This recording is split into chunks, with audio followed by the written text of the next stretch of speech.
Hello, mayong aga sa tanan. Amo naman ay aton nga sudan for today ang itik na aton nga adobohon. But before that, I am Kapisnon.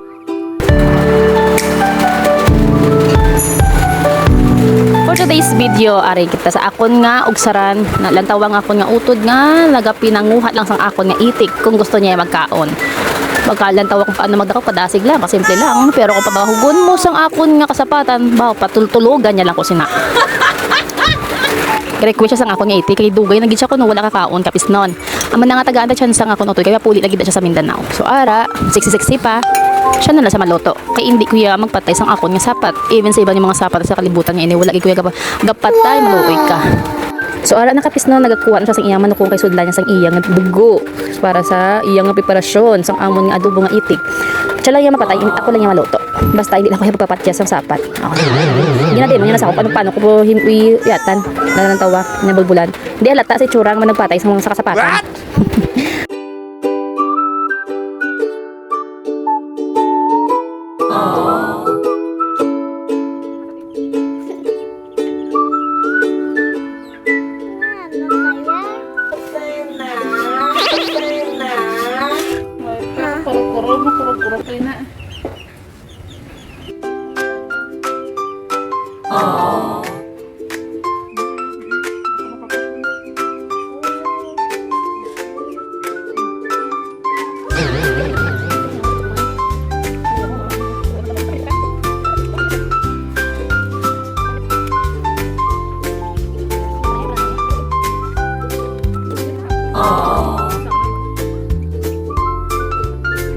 Charan, nalatak na ang akon nga itik.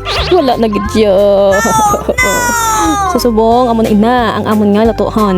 Kag ara na nagabukal-bukal na kag ginapuhan kanay para makuha ang ilang sakto. Next step, magbutang mantika sa karwagan nga pertik itom-itom. Syempre ano pang gina-expect nyo? Kawayan amon ginagamit. Kahoy o paputi atanan kay patay para imo nga akon agtang kapution kuman. Ara ang bawang. Sunod ang kadugay. Ang sunod sina syempre sibuyas.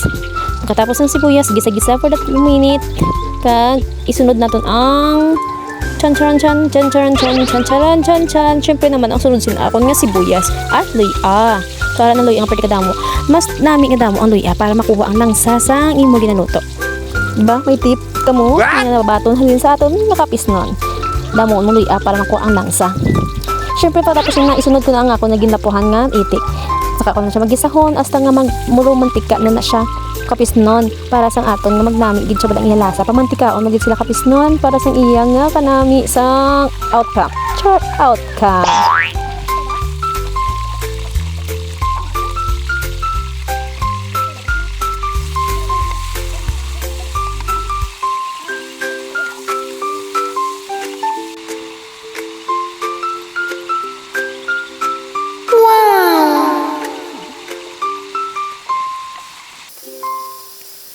Wow! So ako na siya ginbutangan sang daon sang laurel kag tanglad para mas nami pagid yang iyang amoy kag aroma nga magnami na gid ang iyang lasa kag silupsap gid ang lasa sang tanglad kag makuha ang langsa. So gisa-gisa lang kag ato na siya kayo-kayon kag para nga mamalahan na gid siya sang iya sabaw. Pero daw siya sa tawag ginapamatay ko na siya tapos ibutang ko na ang sabaw nga ginakon hinlaga kay na.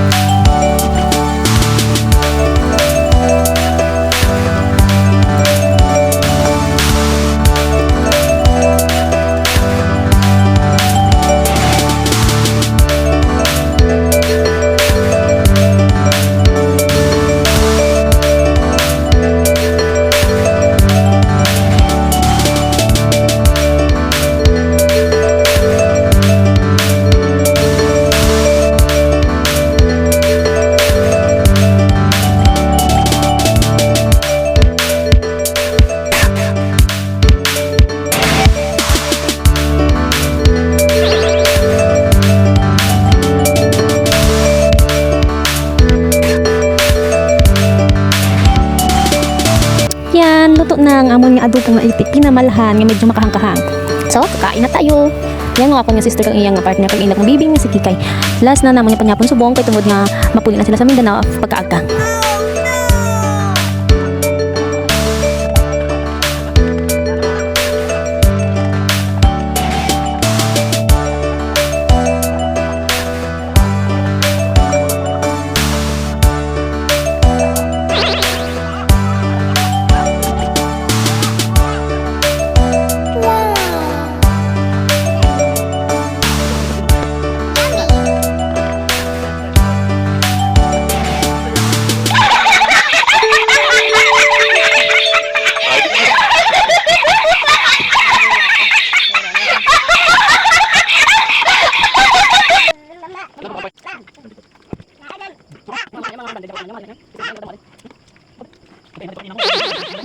Sa mga kapisnon, grabe gid mo kagana sini magkaon kung itigid na ang imusutan, lalo na kung pinamalhan kag kung namin sa lasa sa partner naton ang saging naging hatag sa aton.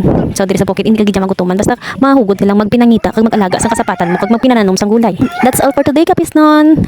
Makaon na kami. Bye-bye. Thank you, kapisnon, sa pag-upod sang akong video hanggang dulo. Sa ulitin. Till next time. Again.